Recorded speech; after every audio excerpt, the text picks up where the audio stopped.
All right, what's going on, everybody? My name is Hunter Thomas Mounce. This is the Folks Like Us podcast. This is episode 6. I cannot believe we're already 6 episodes into this. If you're watching on YouTube, make sure to like the video, subscribe, and hit the little notification bell if you want to be notified when we got more podcasts coming out and all the other ridiculous videos I put up. But, man, I'm really excited. Today, I have my first... today's my first female guest.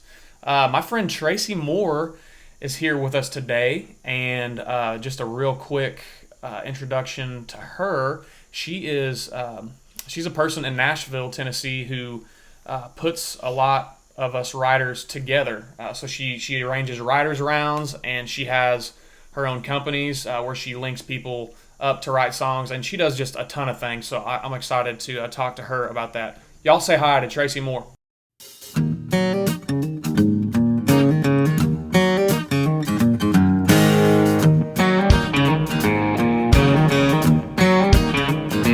girl ain't right, she ain't all there. But then again, it's hard to blame someone when you let a wild hair go too far.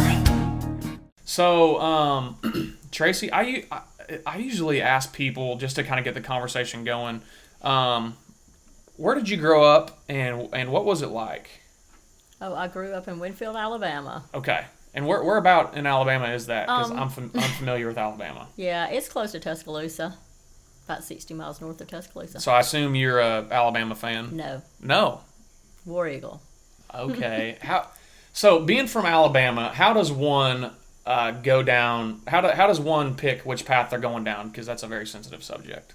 Oh, I have no idea. I was a substitute teacher for 10 years before I moved here. Okay. But I always brought my daughter up here. She's a musician, but just doesn't want to live in Nashville. Okay. So I used to bring her up here, and whenever she graduated, she wanted to go to college, and I said, well, I'm moving to Nashville, so that's what I did. Heck yeah. Okay. Very, very cool.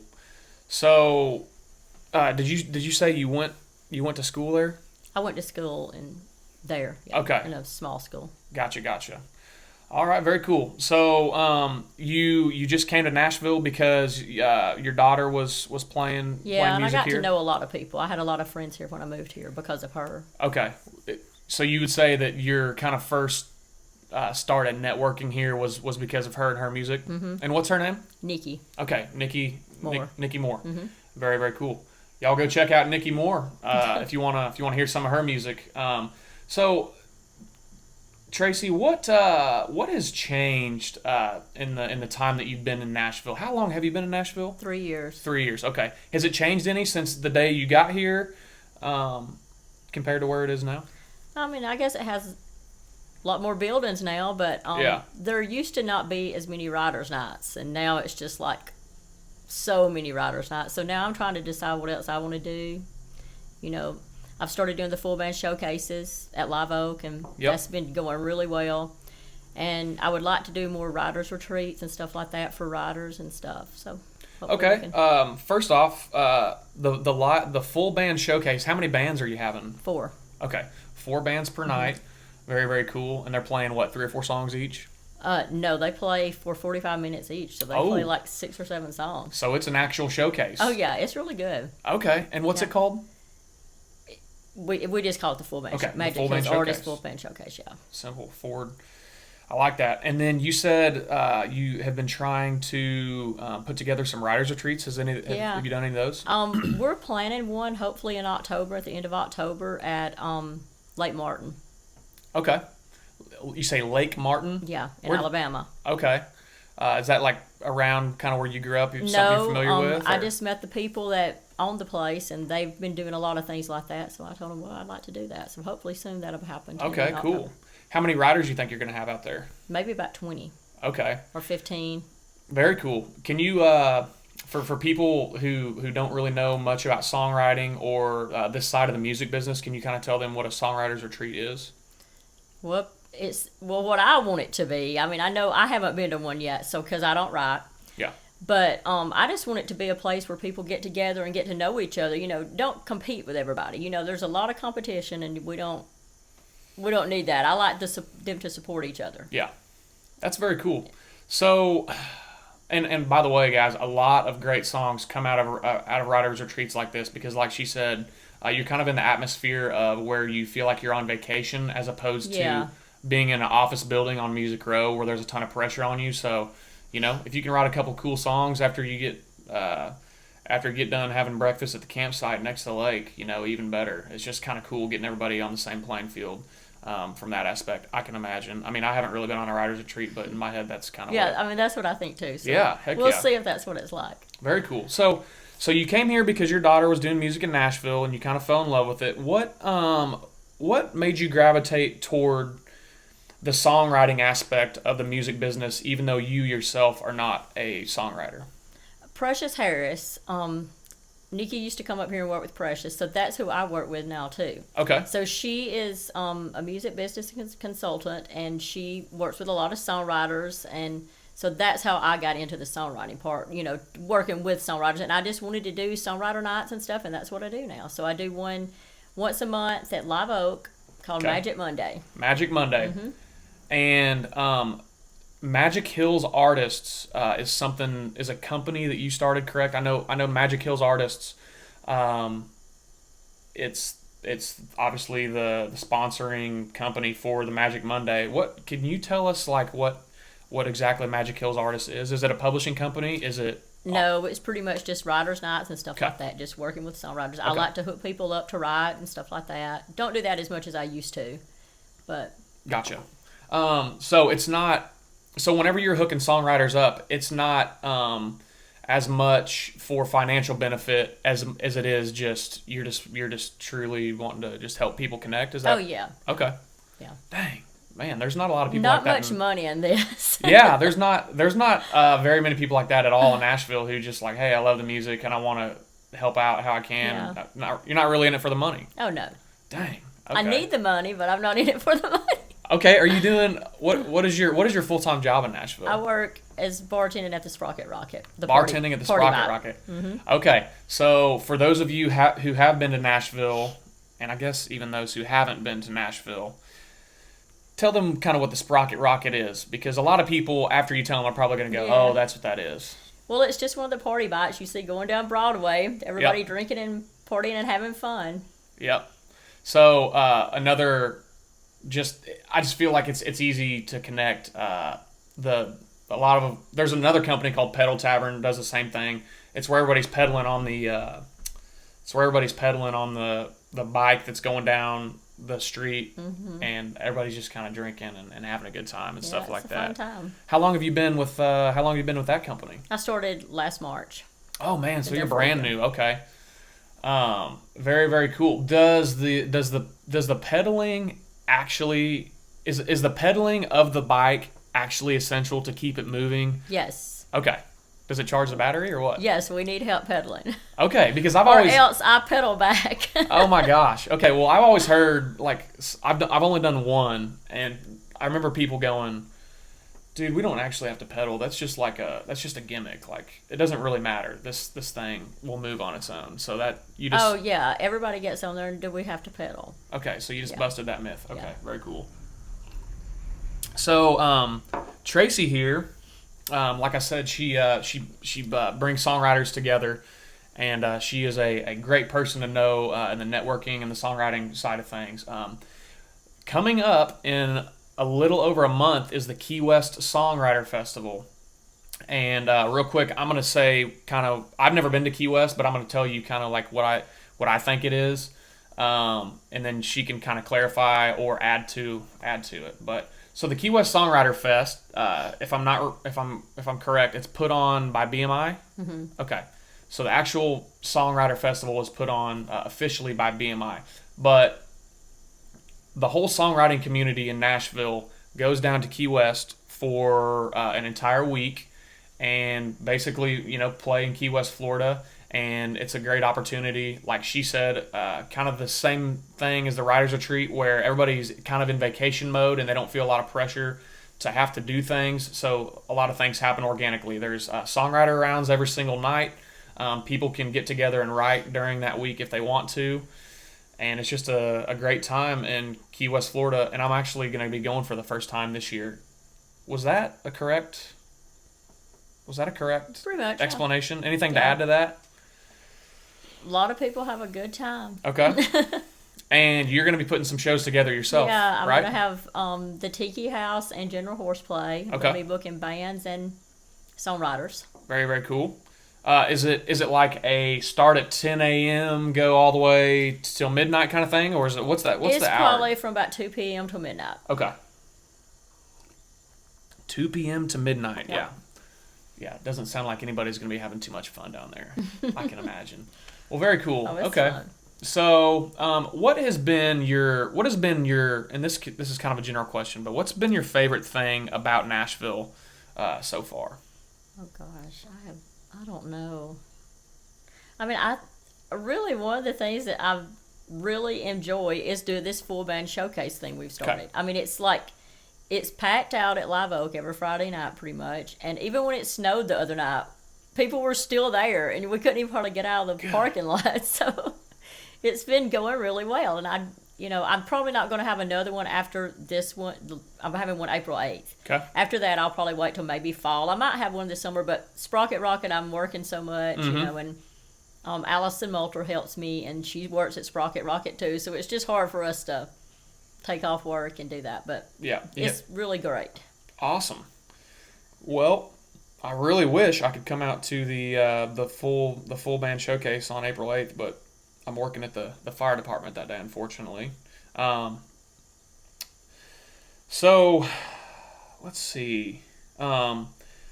You said you're talking about Sprocket Rocket, how busy it is. So, how far out, if somebody is planning a trip to Nashville this summer for whatever reason, how far out do you have to book that thing in order to even have a chance to get on the party Oh, you bike? could. I mean, we've got a lot of drivers and a lot of bartenders, so you can probably call like the day before, or sometimes even Really? that day and go on it, because we have private rides, but we also have public. So if you've only got a few people, you can get on there pretty easy. Okay, and can you, if somebody wants to book you specifically, can they request you? Mm-hmm. Okay, You can request whoever you want to. very Your cool. driver or bartender, but I don't drive. I just bartend. So Oh, okay. So there's somebody driving and somebody bartending. Yes. Okay, all right, cool. Well, guys, if you are interested in doing this Sprocket Rocket party bike through Nashville and you're planning a trip, make sure you request to have Tracie as your bartender, and make sure you take care of her. The way it usually goes is, and again, correct me if I'm wrong, the way it usually goes is you bring your own beer, you pay a fee to be on the bike, you bring your own beer, and then they serve it to you, and then you tip them. Is that correct? we sell it now though. Oh, okay. So you don't have to bring. Can you still bring your own? You can bring your own, but Okay. yeah, But if you don't, it's just cans though. No, Yep. no liquor now. and you don't want to be breaking bottles in the street. No bottles. Okay. All right. So you can bring your own, or you can purchase from you. Okay. Yeah. Very cool. That's awesome. What are some crazy things that have happened while you've been on the Sprocket Rocket so far? Anything you can point to? No, there's Or so are you many at liberty crazy. to say? It's Broadway. There's so many crazy things that happen every day. Yeah. I don't even notice most stuff. Yeah. It's just like that's just level playing field. What the crazy things are going to happen, so when Yeah. they do, it's not even Yeah, surprising. you don't even notice it anymore. I gotcha. So, let's see. I'm playing your songwriter round tonight at the Rusty Nail in Hermitage. Mm-hmm. Okay. I'm very, very excited that I'm playing with my friends Nick DeLeo and Nick Halstead.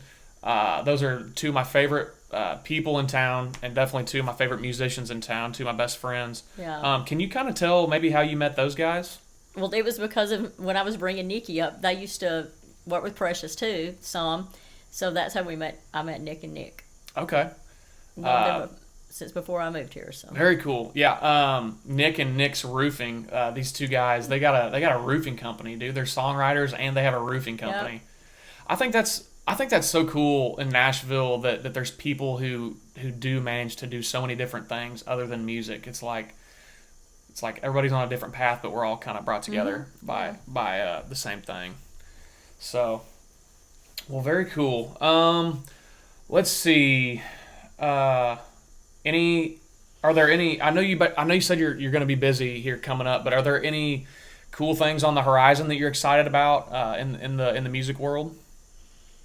Nothing I can think of right now. When it's summertime, it's just kind of everybody's so busy. But Yep. the Key West thing is going to be fun. That's going to be, and that's like what 4 or 5 days that we're going to be there. So Yeah. a lot going on there. Busy time. Yeah, that's I'm really looking forward to that. I'll tell you one thing that's kind of funny though. So I'm going down with Nick DeLeo, Mark Oriot, and I think Eli, and there's one other guy I can't think of his name, but I'm getting down there with them. But I just figured out that I need to come back a day or two early because I have EMT recertification training that Monday. So I'm trying to figure out how I'm going to get back. And with the price of flights right now, I may have to take a Greyhound bus. Have you ever been on a Greyhound bus? No. Me neither. And I've always been a little bit scared to get on one. But Yeah. get this. If I pull the trigger on doing the Greyhound, it's only like $190 to go from Key West to Nashville. It's like a 28-hour trip on a bus. To you, does that sound like an adventure or does that sound like a nightmare? I would never do it. You would never do I'm that? not even going to drive myself in the car. Really? I mean, yeah, that's too far for me to. Well, the Yeah. trip down there is going to be like 18 hours because we don't have to stop at a bus station or a rest stop every couple miles. But Oh, so y'all were driving down already? Yes. Anyway, okay. yeah. But I got to figure out how I can get back because everybody's staying till like, I don't know, Tuesday or something, and I can't do that because I got to be at EMT training on Monday. So. Yeah. Well, my flight got canceled yesterday, and I had to hurry up and get another one just to be sure I Oh, really? could get there. Yeah. Oh man, I got to figure out quickly what I'm gonna do then. Yeah. Goodness gracious. What do you think the chances of me getting murdered are if I decide to do the 28-hour Greyhound flight? Well, let's or hope that bus? doesn't happen. Just That I don't get murdered? I don't have to take the Greyhound. neither one. Yeah, no, that doesn't seem safe to me. I've seen the people that get off of there. Oh, man. Well, and no judgment to anybody who's ever taken a Greyhound, but I do have my reservations about it. The cops are up there all the time. Oh, my gosh. Okay. Well, all right. Well, that'll add another element to adventure if I decide to do that. Was this the roughest winter you can remember in being in Nashville? How much Yes. snow we had and how much cold snow. it was? Yeah. How did you make it through? Well, when it snowed, I was just stuck in the house all the time. Did it?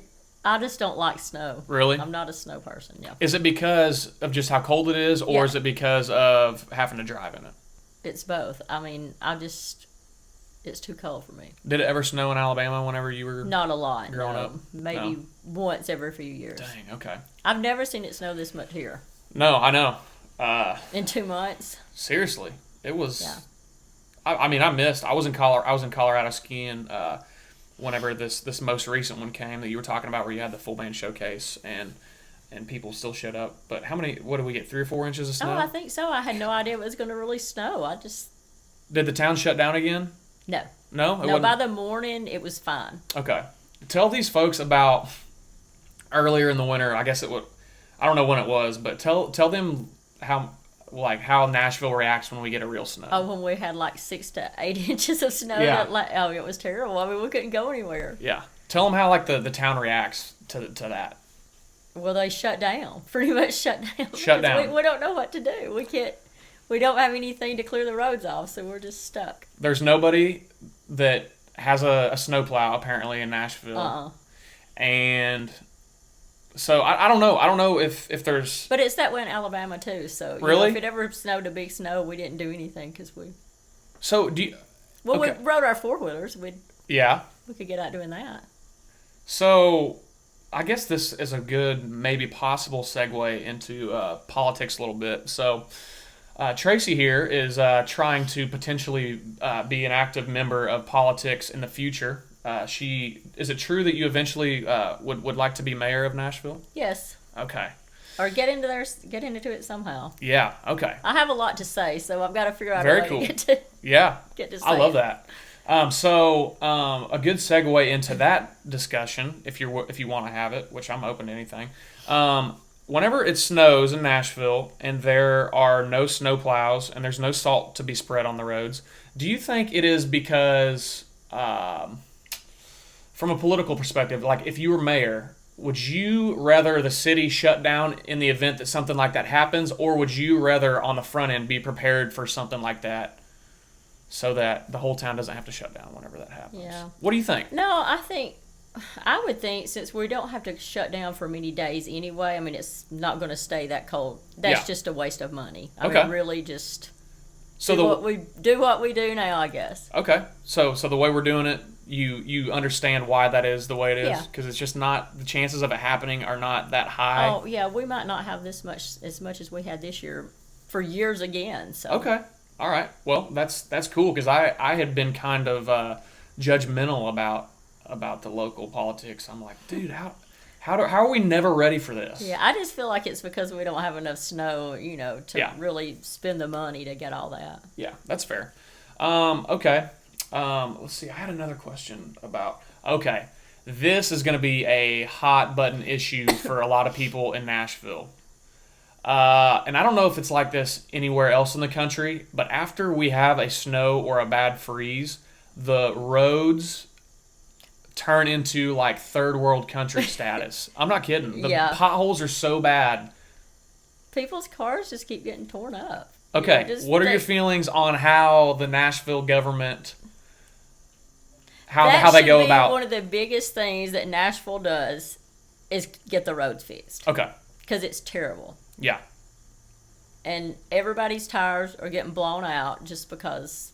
I mean, what they said 30 in one day the other day, so. 30 what? Cars, like their tires, got messed up because of the potholes. Really? Yeah. Dang. So that needs fixed. Do you think that with all of the sales tax from Broadway and everything else, that we have the money to fix the roads? Oh, I'm sure, yeah. You think so? Okay. Well, I would be pretty sure. Okay. All right. So we have the money to do it. Because I always see they'll do like a press conference, and whoever the speaker of the Nashville is, whatever that's called. What is that called? The press secretary? Yeah, maybe. The press secretary for the Nashville government. I mean, I'm not in politics yet, okay. So I don't know.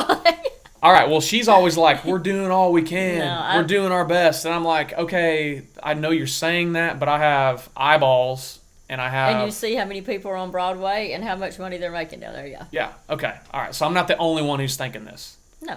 Okay, what about the fact that whenever they do decide to patch the roads, it shuts down traffic in Nashville, backs it all the way back up to surrounding cities. I remember, quick story. I was helping my buddy move a piano on Valentine's Day. Shout out Andrew. That piano was very, very heavy. We had to go up to Gallatin, which is about 30 minutes outside of Nashville, grab the piano, bring it back. Well, they decided that Valentine's Day, starting at about 2 p.m., they were going to shut all the roads down in Nashville to patch all the roads and make them better. And traffic was backed up literally to like Gallatin, to Mount Juliet, to Franklin, to Bellevue. Like the whole city was shut down because they were trying to plug all of or they were trying to patch all of the potholes, and they didn't even get all of the potholes patched. What do you think about the fact that if you're going to shut everything down, knock it all out in one swing? Yeah, but really, they don't even need patched. The whole roads need, because they keep patching them, mm-hmm. and then it's worse when it messes up because you've just got a deeper hole there. Yeah, it just feels to me like, and I could be totally incorrect in this, it just feels to me like they've shut everything down so many times, and we're not getting any like return on investment as far as no. It's just going to keep happening, I feel mm-hmm. like. Good gracious. Yeah, I don't know how my truck is surviving, and I probably need to take it to get inspected because my truck has 315,000 miles on it, and the springs are probably just shot. And I'm very. Has anything happened to your vehicle yet? Not yet. Good gracious. So if it got broken into, you remember that? Okay. Yep. That's another issue we have around here. At this point, I don't know anybody who has not had their vehicle broken into. Yeah. Good gracious. It's crazy. It really is. Let's see. I have packing tape over my back window because it got broken into like 4 or 5 years ago. I just don't want to spend $300 on a new window. Is that lazy or? Oh, I got mine fixed, but I mean, I needed it fixed. Yeah. But I have a friend, his truck's been broken into 2 or 3 times. Has he fixed his? He's waiting to get them, it's going to take like 3 weeks, I think, to get his windows in. Man. But they fixed mine the next day, so Do you have a glass company you recommend when that sort of thing happens? I forgot the name of it, but I've saved them information because if I have to have them again, I'll call them. Was it around here? Do you know? It was. I forgot exactly what the place is called and where it was, but is it perhaps over on Centennial Boulevard? I don't think so. Okay, because I had a guy at work tell me that that's the place to go to, and it was like maybe it was right down the Discount street. Glass or something. Okay. It was a big place. Okay. Is it where they take all the glass from the pull apart place and they like have it organized in sections? Like I don't know. Like a library of glass? It was a huge place, though, so I'm not really sure. I'll have to look that up. All right. Well, maybe that was honestly one of my New Year's resolutions was to get a new back window. Mm-hmm. So I might have to see if I can go to that place and they'll hook me up. Yeah. So I'll tell you how much I prioritize music around here. Like I said, my window got broken probably 4 or 5 years ago, and it's $300 to get it fixed. I still have not gotten it fixed yet. It's taped over.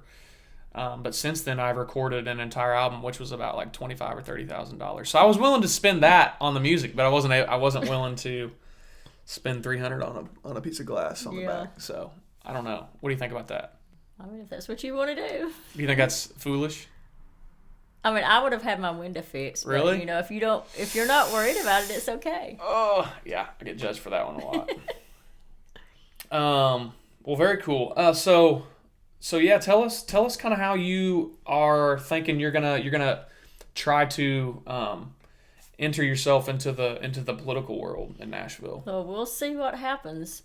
Yeah, I could do a podcast like you do. Yeah. Maybe I should start that first and just get into that. What would it be called? I don't know. Let's see. It's got to be something really good because I'm going to have a lot to talk about. Yeah.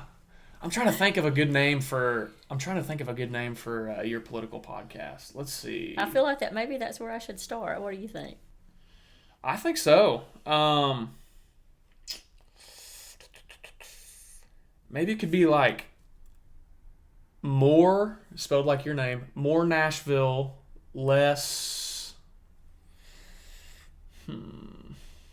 I don't know. Like that's the front part of it. We'll have to think about that. Yeah, you can have me think about that. Okay. All right. I definitely will. So let's see. Tonight. Oh, hey, real quick. This is the first time I've ever done this, but somebody had a very good idea. Somebody had a great idea. They said that I should start giving away something on the show, and I figured today would be a great time to give away my first my little gift here. So I got something for you, Tracie. All right, so it's not much, but it is it's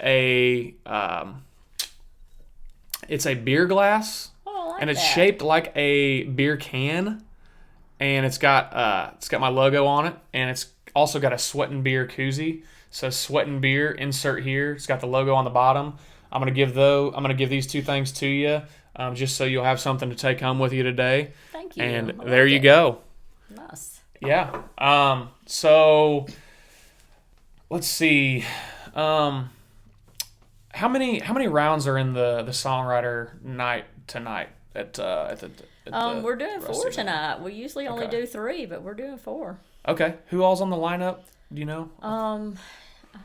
I can't remember everybody. I know there's let me just look at the lineup right quick. Okay. And while she's pulling that up, guys, I talked a little bit about this to Justin Addis in his episode a couple episodes ago, because he's also a person in town. He puts a lot of songwriter rounds together. I used to do a charity songwriter night with him at the local. Really? And what was it called? Years ago. I don't remember what we called that. That's been like 2 years ago when I first moved here. Okay. I think we did that.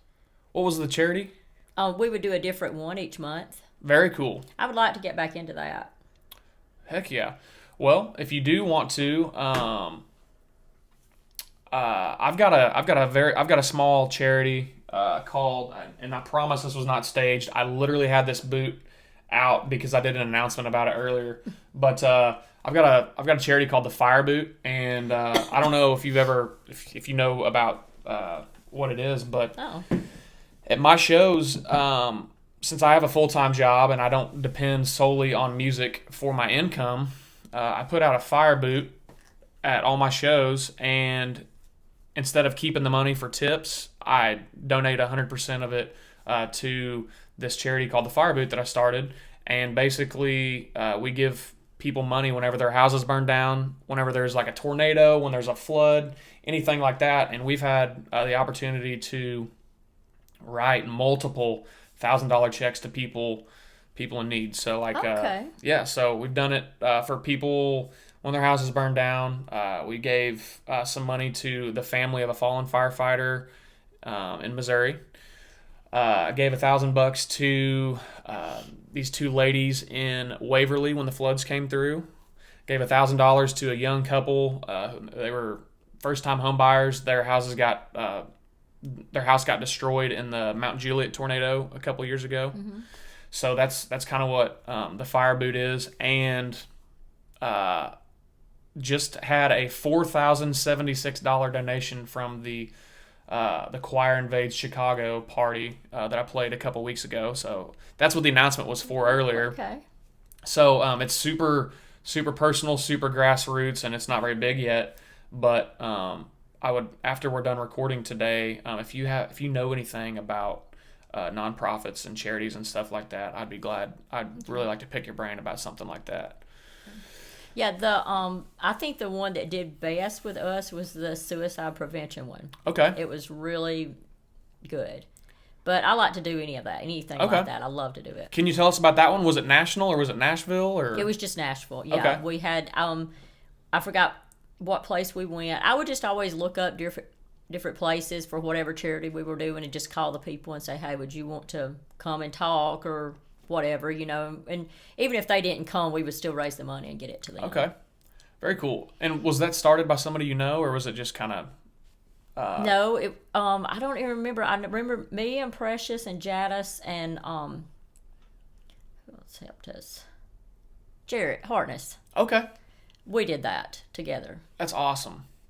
Yeah, that's something. That's great. That's great. So yeah, like I was saying, for those of you guys who have not heard the Jadis episode, he's also a person who puts together rounds in Nashville, and these people like Jadis and people like Tracie, very, very, very, very important people in the Nashville music landscape, and I told him the same thing. But like, whether you know it or not, you've had a huge impact on the music community around here, because without writers being able to link up, the whole fabric of the songwriting community doesn't really exist, in my opinion. No. People that think you can sit in your house and make it music, not usually going to happen. Yeah. You've got to get out and meet people. Yeah, 100%. So we really, really appreciate people like you who bring us together. And thank you. Like I've said before, when I moved to Nashville, I knew zero people. Was that other than your daughter being here? Did you know anybody? Not a lot of people. No, yeah. Just the people that worked in the office with Precious and stuff like that. So did anybody did anybody help you out, like helping you meet people whenever you first got here? Yeah. Precious has always done that, and Chris Burgess, he's a songwriter here. I used to go out with him and meet a lot of people. Yeah. And he helped Nikki a lot too. Very cool. So how huge is that for somebody in a brand new place knowing nobody? Because it can be a little bit, for me, I didn't have a lot of self-confidence being in a place for the first time knowing nobody. That's a big deal, isn't it? Yeah, but I love to go out by myself anyway, so that's right. I just it wasn't that hard for me, Okay. I like it. I mean, I like having my friends around, but I can go out on my own and be happy too. So I really admire that and respect that because that's just something. I did it for a year or two, but that was something that was very much out of my comfort zone. So the fact that is that's kind of just where you live at. That's when cool. I first moved here that first year, I would always go to Broadway, so I met a lot of musicians down there. So I know people, all over the place. I don't just stay in one spot. Like a lot of people, just wants to stay with that one group, and that's not me. That's not you at all. Yeah, I have a lot of different friends. Yeah, I noticed the other night whenever we were at Live Oak, you were sitting by yourself at the very beginning, and then before I knew it, you were over with like a table of like 8 or 9 people. Yeah, my friends came and I didn't know they were coming. Yeah, did you just stumble over there and be like, "Oh, hey, what's up, No, guys?" they came to my table. And okay. They had heard I was going to be there because I had told 2 people I was going to be there, and then they heard, so they all came. So that's great. We had a good time. I was glad to see all of them. Man, that was fun. Yeah. That was that was like probably that was the most fun I've had playing a writer's round in a minute. It was a really good round. It was great. Yeah. Yeah, it was really fun. I'm really looking forward to tonight. I've played around with one of those guys at a time, but I've never played with Nick Halstead and Nick DeLeo at the same time. Oh, really? So, Well, it'll be fun. Yeah. Those 2 are great guys. Yeah, I'm really, really excited. So, all right. Well, I'm good to wrap this up. If you are, is there any kind of advice that you would give to somebody who's moving to a new town and getting into a new situation that's maybe a little bit out of their comfort zone, like we did? Just get out and meet people. Yeah. Don't be afraid to go out by yourself. Just do it. Yeah. Because really, when you're by yourself, sometimes you're going to meet more people because more people are going to come up and talk to you than when you're with a big group of people. Very true. How much different do you think your life would have been if you had just stayed where you grew up? It would just not much going on. Yeah. Not much to do there. We have Walmart, we got the grocery store, but that's about it. Even bars, we have to go like about an hour away just to go to a bar. Really? Which I didn't do that when I was in Alabama. I never went to anything like that. I was always at home. Okay. With my family. So you don't think your life would have been quite as adventurous? Oh, no. No. Good. Well, y'all, you heard it. Tracie's telling you to get out of your comfort zone and go live life if that's something that you want to do. Tracie, thank you so much for being on today. Well, thanks for having me. Yeah, it's been a true pleasure. And my battery just died on the camera, so that's perfect timing. But thank you so much for being on today, Tracie. And this has been episode 6 of the Folks Like Us podcast, and we'll see you on the next one.